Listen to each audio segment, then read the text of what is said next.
olmasa ondan hem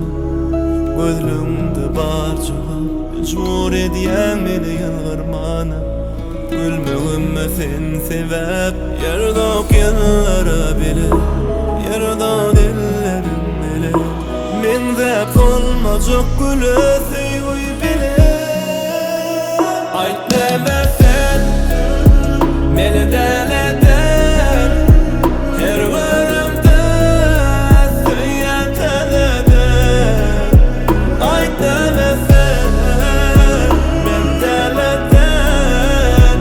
yazalım biz sen söyledin Fingerin başı dedim başta Föğün başıma yeter ya arşa Şu günden başlap olur durmuş başka da karışma Her adımın gülüyle örteyim Bak dünya seni ödüm elteyim Ovadan karşını çıtsanam Bakarını getireyin bir geçleyin Sen bana burulu yelin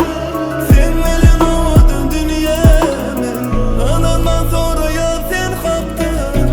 Özümden halin Ayt demesen Beni deleden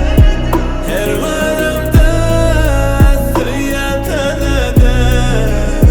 Ayt demesen Ben deleden yazalım biz sen söyledin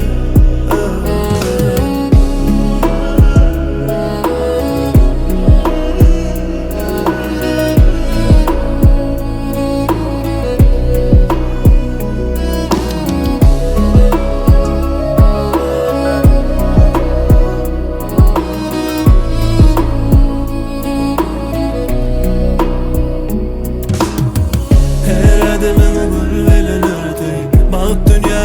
seni ödüm elteyim Ovadan karşını çıtsanam Bakarını getireyim bir geçleyin